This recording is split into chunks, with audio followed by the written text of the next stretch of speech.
taliwala sa panahon ug dapit nga imong ginapuy-an. Ikaw nakakita, nakadungog ug nakapamatuod sa mga pag-antos, mga kalisod, mga pagdaog-daog ug pagpanamastamas ug pag-abuso sa katungod ug dungog sa tao.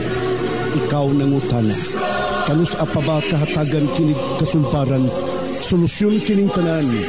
Kanus pa ba di ay mabatnan ang tinuod nga kalinaw, tinuod nga hustisya ug tinuod nga kalipay? Ikaw madasig, tungod kay adunay pasalig o mga saad sa pangulo nga politikanhon nga kuno sila mo serbisyo, sila mo alagad, apan ang tanan nabalitan. Tungod sa manggad, propidad, ang moralidad sa mga pipila nga anaa sa otoridad nabalitan. Ikaw mihangad sa Diyos nun nga katilingban, nagatuo nga diha makitaan ang kasulbaran sa mga suliran, mga lulan nga imong ginapasan. Apan hinay-hinay, imong nadiskubrihan ang kamatuoran nga ang gialagaran o ginipinsaan maudi ay ang ilang kaugalingon o personal nga mga katuyuan. Higala, ayaw og kaluya, ayaw walaa ang imong pagsalig, ayaw og kaguol, adunay maayong balita alang kanimo karon. Ang Iglesia Adventista del Séptimo Día o Seventh-day Adventist Church nagapahibalo kanimo nga ang imong gipangita o gikinahanglan imong makaplagan pinaagi ni ini nga tulumanon. Tingog sa paglaom ug karon ania ang imong alagad.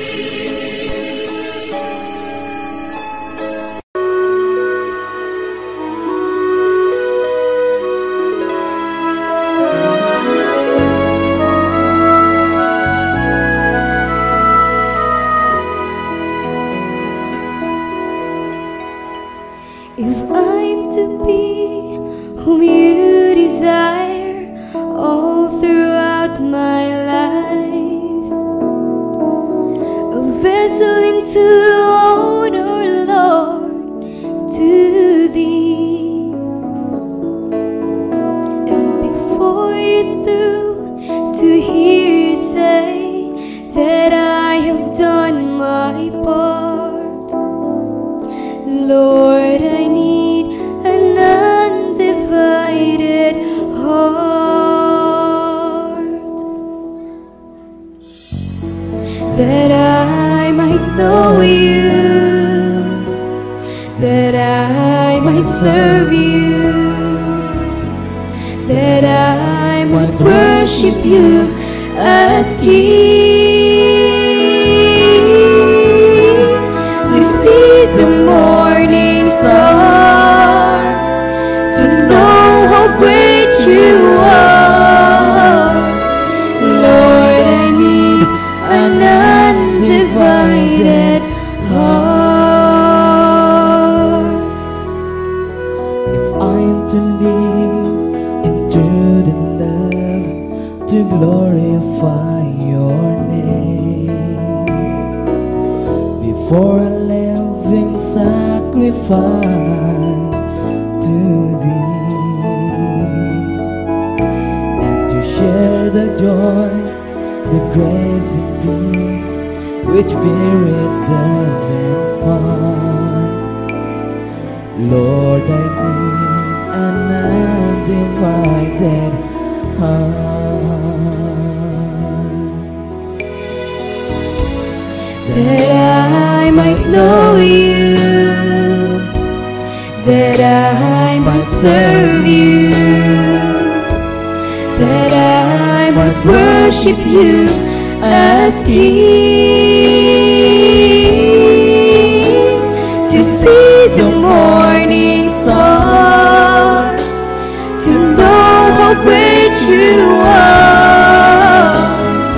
Lord, I need an undivided heart, to see the morning star, to know how great you are. Lord, I need an undivided heart.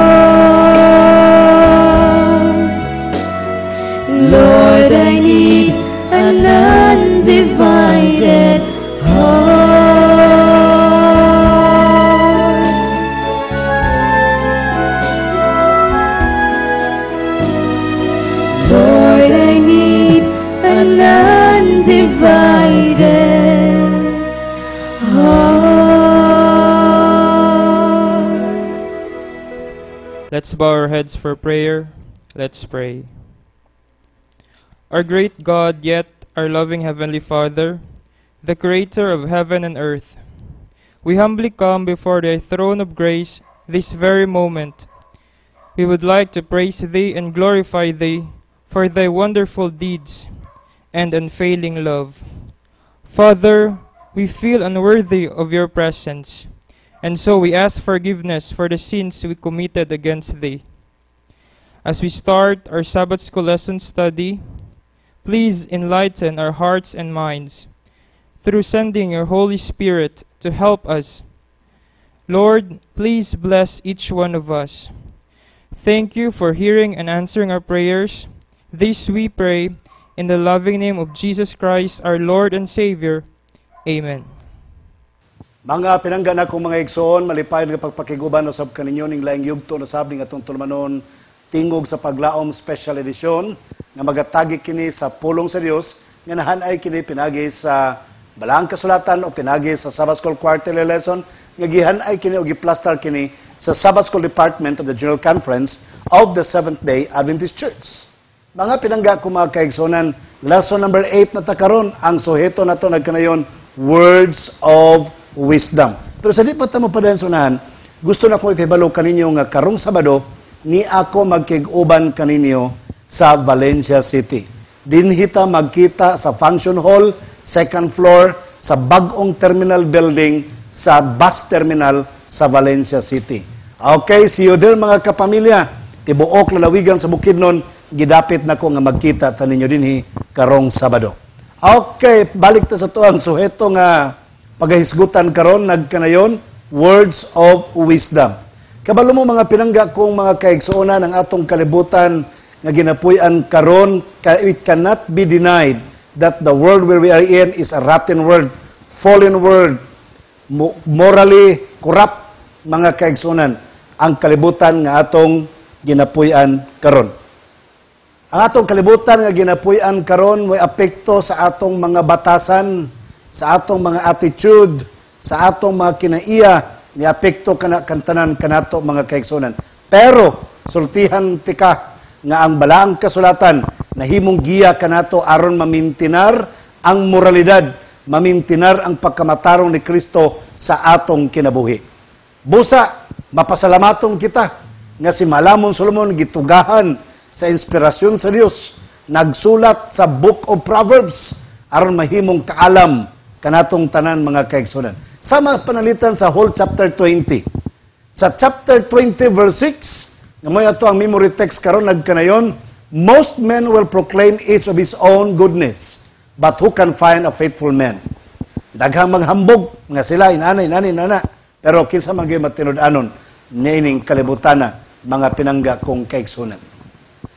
Kabalo ka una lugar, ang chapter 20 verse 6 nag-criticize sa usa ka tawo nga bla bla bla, nagapanghambog sa iyang pagkamao, nagapanghambog sa iyang mga achievements, sa iyang mga professions, bahandi, tanan o guban pang anaa kaniya. But actually, I would like to tell you, though dunay dato, dunay pobre, dunay gwapo, dunay pangit mga kaigsunagnaong, but in the eyes of God, we were created equal. And until now, God has treated every one of us equal to each other. Walay mulabaw mga kaigsunan, walay maayo kaysa isa, kitang tanan pareho rata. Dili ta produkto sa concept ni Darwin nga nataw lang ta ning kalibutana sa walay plano, nataw lang ta ning kalibutana nga walay nga sulagma lamang mga kaigsunan. No, it's not true. Ang tinuod, there was a plan and there was a motivation, and that was love. That's why you and me and human being were all created. Ato masabtan mga kaigsunan, sa gisulti palang daan ni Maalamon Solomon sa Proverbs chapter 20 verse 12, the hearing ear and the seeing eye, the Lord has made them both. King Solomon here would like to address this statement sa mga tao nga kansang mga personality are something like hearing personality, seeing personality, These kinds of people, whoever they are, bisag kinsa pa na sila, ma-hearing person man na sila, ma-seeing person man na sila, whoever they are created by God. And I'm happy for that. Nalipay ko nila because we are all the same, created by our Maker, Jesus Christ. Although di ta parehag mga naon, di ta parehag dagway, di ta parehag buhok, dili ta pareha tanan mga kaigsoon. Bisan paganig twins, dili pa magkapareha ang hitsura. Pero ang buti pasabot mga kaigsuonan, we are different to each other, but we are the same in the eyes of God. Because the hearing personality cannot survive without the seeing personality. Ang tao nga hearing, dili mabuhi kung wala ang seeing. Tama ang giingon ni Paul sa 1 Corinthians chapter 12 verse 21. Sama sa kalawas mga kaigsunan that every part of the body needs each of the other parts of the body. Ang mata, nanginhanglan sa tiil. Ang kamot, nanginhanglan sa daunggan. Nanginhanglan sa baba. Everybody must be coordinatingly working to each other. So, walay mulabaw sa isa kanato mga kaigsunan. We are all the same. Another thing that makes us equal to each other. Dili lang kay we were created by God. Ikaduha, we are equal because we are sinners. Sumala pa sa 20 versikulo 9 sa Proverbs na kanayon. Who can say I have made my heart clean? I am pure from my sin. Who can say that? Buti pa sabot, parihara tatanan makasasala mga kaigsunan. We are equal to each other. Na-remember na ako mga kaigsunan, ang usa ka sugilanon nga nadunggan ra pud ni nako nga dunay usa ka tawo nga wa na gyud say trabaho, nang-apply og trabaho didto sa Circus. Pag-abot niya dito sa Circus, giingnan siya nga sige, dawaton ta ka kay timing kaayo nga ang among unggoy, ang among gorilla bag-o lang namatay. So pwede ka mo trabaho bilang gorilla. Usaon man ako na siya, sir. Sayon ra kayo, trainingon ta ka. Gitrain siya sa trainer mga kaigsunan. Ang yang lihok, tanan, tingog, tanan, ang iyang mga linakwan tanan, kinapyutan tanan, balitok-balitok. Gikopya gyud niya sa gorilla nga buhi pa. Gipangita to sa audience. Wa ray duha ka semana nakuha niya mga kaigsunan. So, gimaskarahan siya gorilla. Perti niyang balitok-balitok dito sa stage. Dito siya sa halwa sa mga leon, mga kaigsuonan. Nagkapyut-kapyut sa dito sa halwa sa mga leon. Ang mga tao, pakpak, kay kambat-hambaton na po siya sa leon. Apan mga kaigsuonan, na disgrasya, nahulog ang maong gorilla. Pagkahulog yun sa gorilla, mga kaigsuonan, luhod na siya sa Ginoo, ampo na siya, Lord, tabangi ko. Kaya ginuulo naman siya sa layon. Tinudon man siya kaon. Ampo na siya, Ginoo, tabangi ko. Nagkurog na yun siya mayo kay kauno na yun siya sa leon. Pero ang leon mga kaigsuonan, igo lang nagsamping-samping si andunggan, wa gyud mukaon niya og naghunghong niingon ayaw kabalaka pre kay pareho rata. Oh, kato pa ding leon, pareho ra sila mga kaigsuonan. I would like to tell you we are all equal, we are all sinners saved by grace, right? Manang dili ta dapat magpalabaw-labaw sa usag-usa mga kaigsuonan. Sometimes we feel like holier than others. Nagtuutang mas matarong ta kaysa uban. No. Si Baalamon Solomon nagsulti, we are equal because we are the same sinners saved by the grace of Jesus Christ. We are the same sinners saved by grace. We are the same sinners who will die. Mga matay ra gyapon tatanan, equal mga matay mga kaigsuonan. Kabalo ba ka si Socrates ang philosopher? Dito siya, nasakpan siya dito sa lubnganan, mga kaigsuonan, sa hari o sa ulipon, nga gilubong dito dapita, iyang gipangita for how many years? Iyang gisubay ang ilahang mga kalabira, gidasakpan siya sa gwardya. Nagong sa kadiri, siya akong gipangita ang bukog, ang kalabira sa hari, o ang kalabira sa servant. Nga naman, tanaw na ko kung silang itsura. Pag tanaw niya dito, parehara yung naong, siya they are brothers. Malagsuon ra sila, kaya parehara silang naong. So, we are equal to each other. That's why, in Revelation 14 verse 13, it's talking about death. Nga matod pa, blessed are those who die from henceforth, died in the arms of Christ. They died in the Lord. Why? Because ang ilang mga buhat mununot ngadto kanila. Sa ato pa mga pinangga kung magkaigsunan, the question is not why the people will die, how the people will face death. No. The question is, how shall we live and face the challenges while we are still alive? Kaya nga to ang kinabuhi mga kaigsuunan, tanan na itong mga binuhatan, mununot sa atong kamatayon mga kaigsuunan. Sa ato pa, ang atong mga binuhatan will testify who really we are. Mutistigos og kinsa ta ang atong pagkamao, ang atong pagkakita.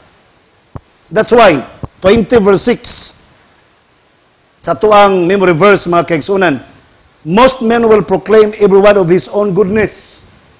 Sometimes kita na pa mag-proclaim, pero unsaon pagpangita sa tinud-anay nga matinud-anon mga kaigsuunan.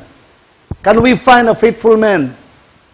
A faithful man is tested in his life. Isulayan siyang kinabuhi. Sa Jeremiah chapter 9 verse 23 and 24, matod pa dinhi, thus saith the Lord, let not the wise man glory in his wisdom, neither let the mighty man glory in his might, let not the rich man glory in his riches, but let him that glorieth glory in this, that he understandeth and knoweth me, that I am the Lord which exercise loving kindness, judgment, righteousness in the earth, for in these things I delight, saith the Lord. So, dili ta manghambo sa itong sarili kung doon na tayo ikalipay, doon na tayo ipadako ang atong pagkaila sa atong Diyos. Ang atong ipadako mga kaigsuunan. Kabalo ka, ang atong wisdom, ang atong profession, ang atong bahandi, i-compare sa atong pagkinabuhi. Kauban kang Kristo, gamay ra gina kay murag gamay ra nas kumingking. Murag nagkumingking mga kaigsuunan. Pero ang atong pagkinabuhi ngadto sa kauban sa Ginoo mao'y pinaka-importante. Kabalo ka, when talking about martyrs, kadtong mga nangamatay, are they worth dying for?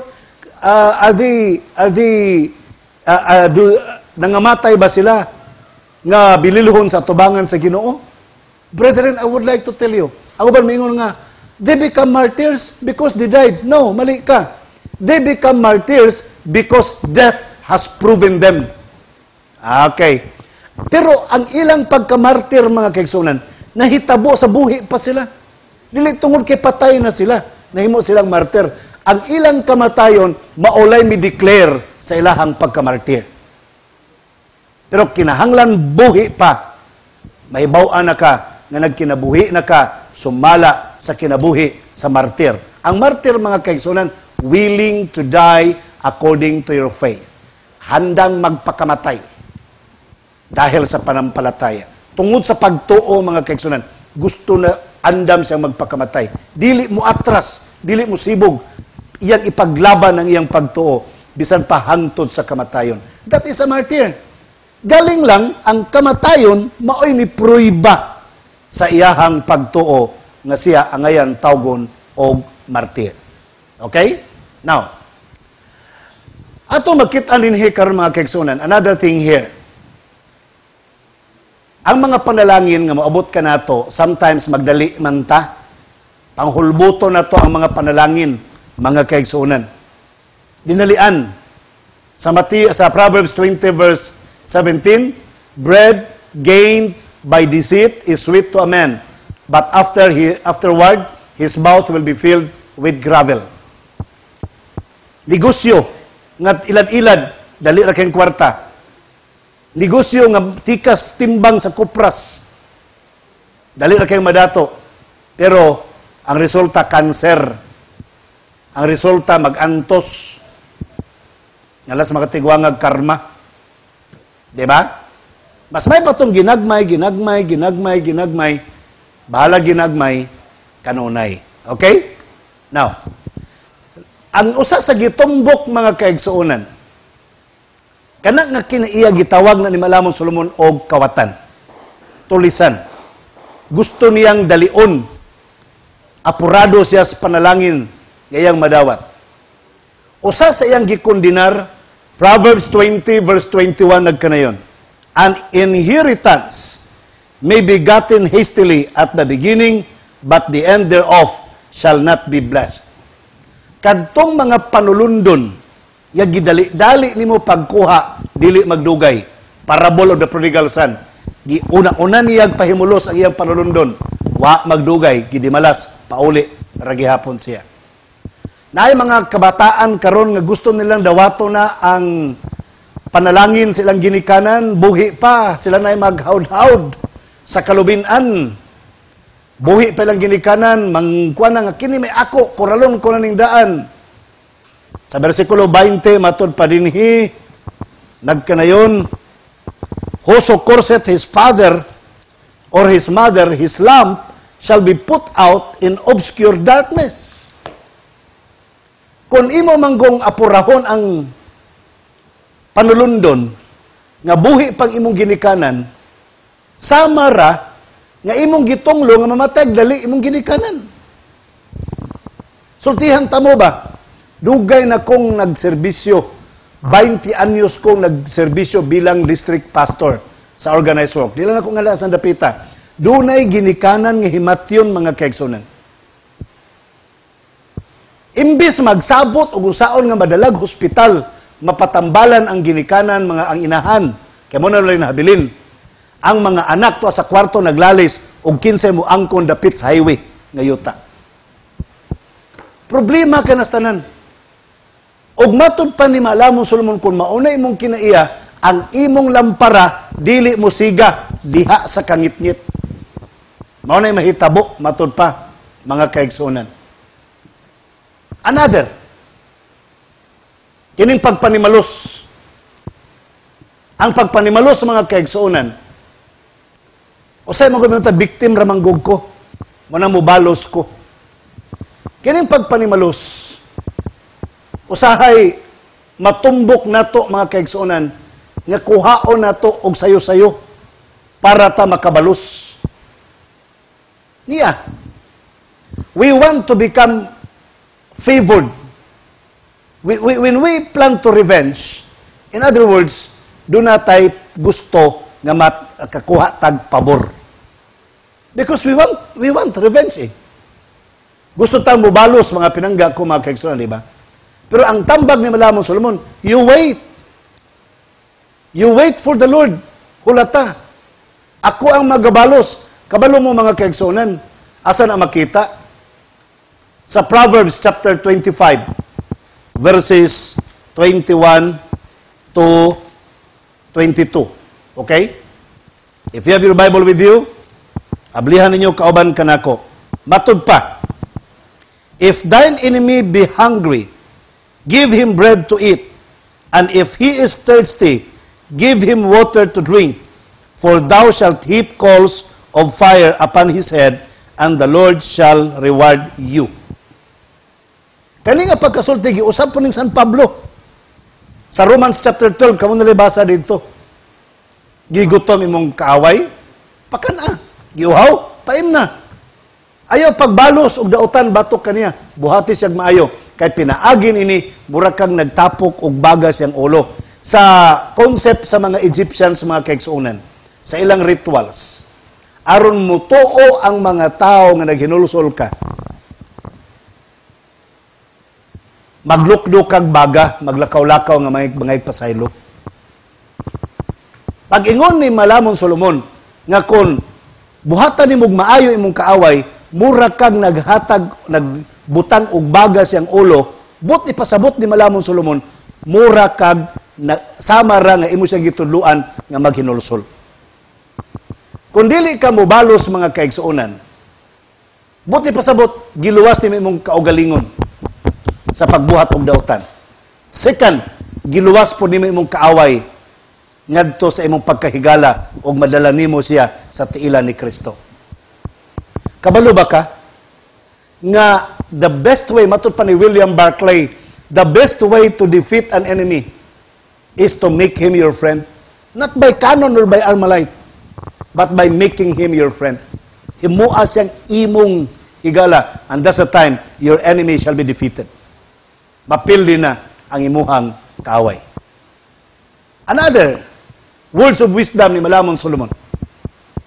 Let us have compassion to the poor.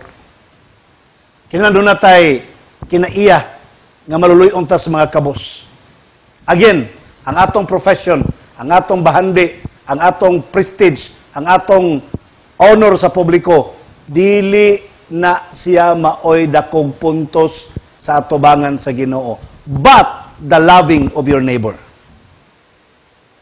Not the loving of your neighbor nga mga alta sosyedad nga mga tao. The loving of your neighbor nga nanginahanglan sa imuhang gugma, and they are the poor.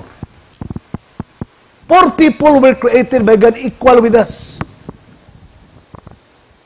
Bisan pa sa mga dato, mga kaigsuonan, still they were created equal. Pero ang Ginoo doon na sa special attention sa mga kabus. Ang mga dato pod, gitagaan silang tsansa nga mahigugma sa mga kabus. Can you remember sa iyahang sambingay sa Luke chapter 10? Ang diliingon nga dato, tungod kay dato ha. Dato kay naas katong danan, the priest. Pagkakita niya nga daying ang saang biktima nga Hudiyo or members in church, ming simang og laing dalan. The Levites, who was in the position of the church. Next ranking officer of the priest. Misimang og laing dalan. Here comes the being thought enemy of the Israelites. Enemy of the Jews, the Samaritan. But unknowingly, the Samaritan became a good Samaritan in their eyes.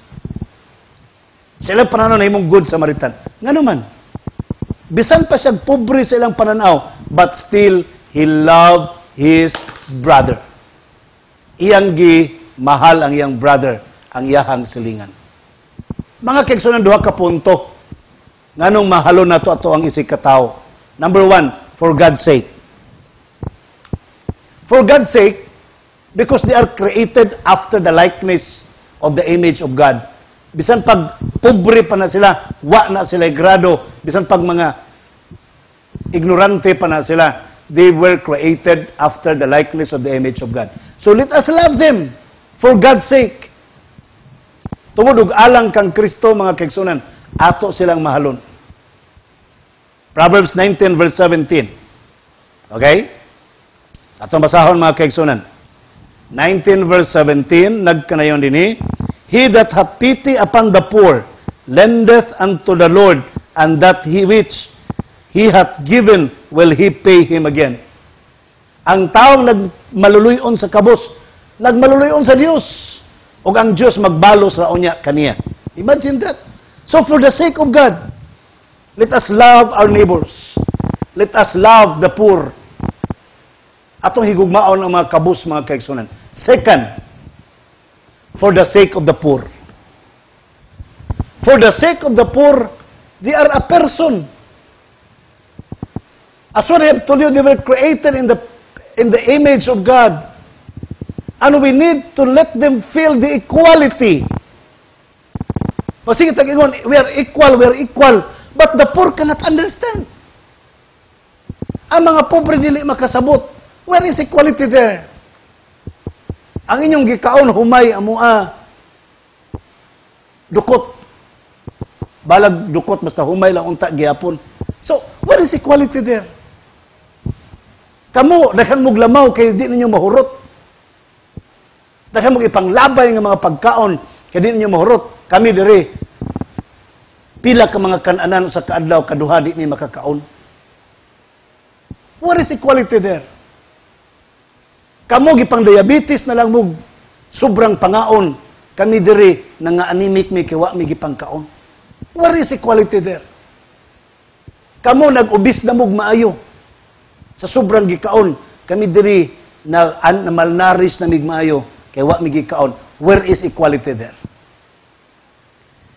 For the sake of the poor, we will let them feel that they are also created by God. And they need also to enjoy that they are the children of God. Kinahanglan po sila nga mo enjoy, mga kaigsuonan, nga sila mga anak sa Dios.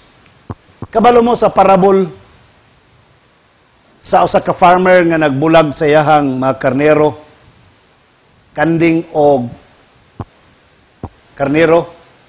Ang mga karnero gibutan niya sa tuog, kanding butan niya siyang wala. Giingnan niya mga karnero, dali mo!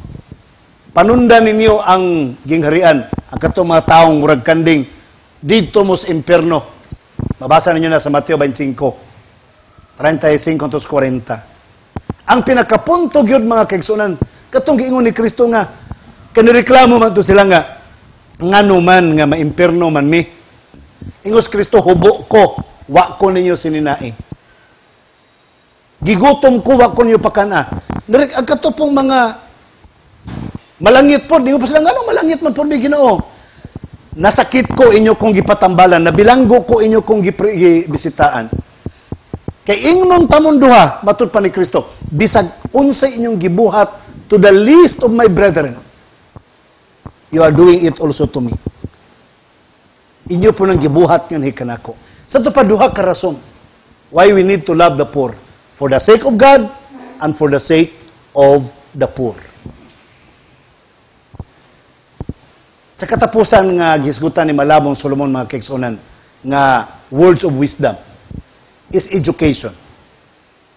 Ang pulong education, kung imong tun-an pag-ayo sa Hebrew, is training, build up, and to begin. That is education.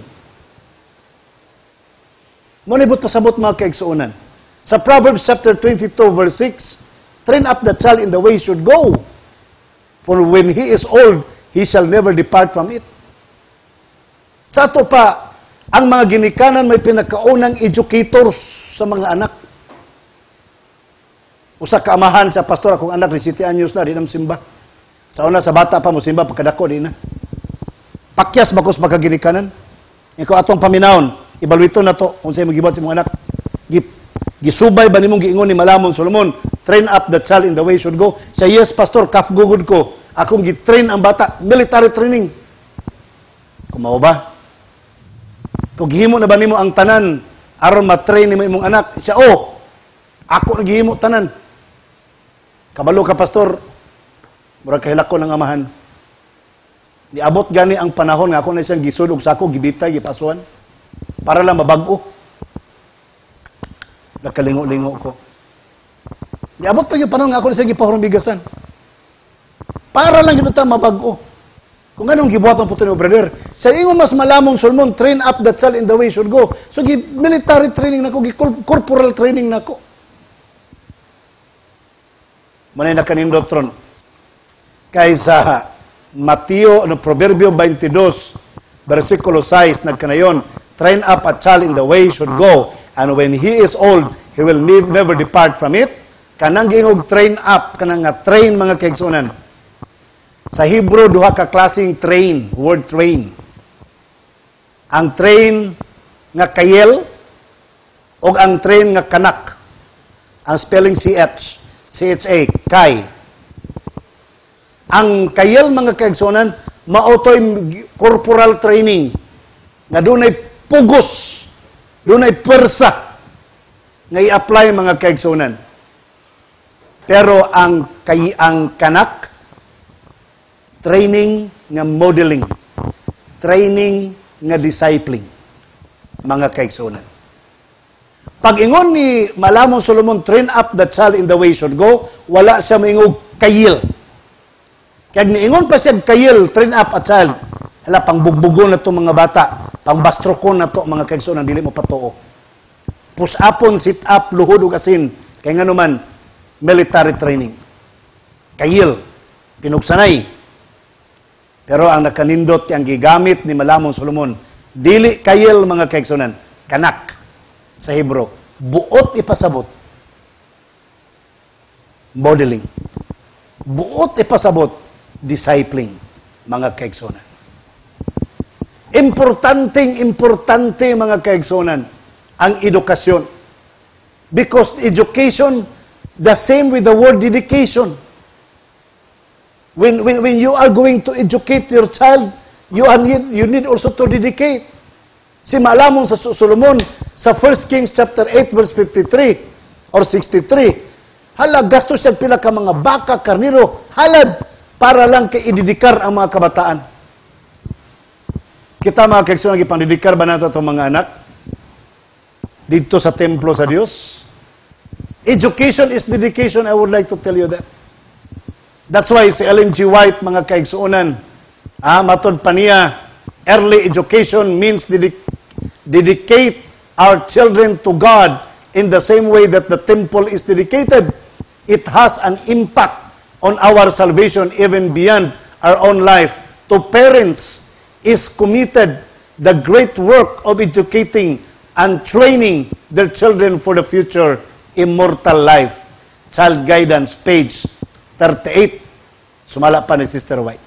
Katungdanan sa mga ginikanan, ang pagdidikar o pag-edukar sa mga kabataan, tagana yan ang langit nga walay katapusan. Kinabuhing walay katapusan, mga pinangga ko mga kaigsuonan. Brethren, matud pa ni Malamon Solomon, 22 verse 8, matud pa niya sa proverbio. He who sows iniquity will reap sorrow, and the rod of his anger will fail. Kung mga bata, tisukan nimo sila pagkadautan, mag-uuljo ka hantos sa imong pagkatigulang. Pero kana mga bataa, imo silang giampingan sa dalan sa pagkamatarong, you will have them bounties of blessings. Mahimo nimo silang purong-purong. Kuruna sa atubangan ni Kristo imong mga kabataan. Mga pinangga ko mga kaigsuonan, education is compared to the activity of sowing to the mind of the little ones. It is education when we are going to dedicate our young people. It is education when we are going to train our children for Jesus Christ.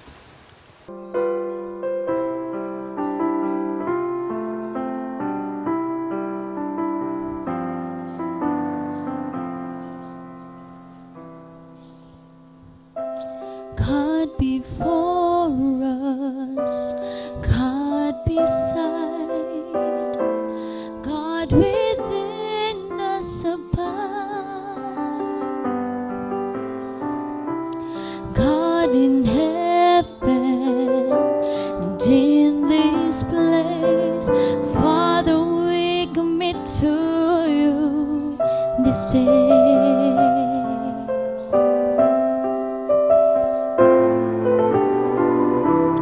God in gladness and God in pain, God will ever remain. God in gladness and God in strife, Father, we commit to you our lives, for we know that you are faithful through the stillness and the storm. For you've been with us from the start. Father, we commit to you our hearts.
Magampo ta. Dalaygon og bala na mga Dios nga ikaw sa mga langit. Daghang salamat Ginoo sa mga panalangin. Salamat sa pag-uban sa mga kanamo. Salamat sa paggiya. Salamat sa words of wisdom. Imong ginahatag kanamo sa pagkinabuhi. Kauban kanimo hangtod sa imong pagbalik. Tanangin taon ng mga naminaw, nagasuporta din nga broadcast, ang tanan nga mga nagalantaw nga programa, tanan mga kawanin nga station, mga volunteers, mga donors, mga supporters. Kaming tanan nagalaom nga ikaw magadungog ka na sa mga pagampo o magapasaylo sa mga sala. Kining tanan, among gilauman nga madawat, pinagi sa ngalan ni Jesus nga among maluluwas. Amen.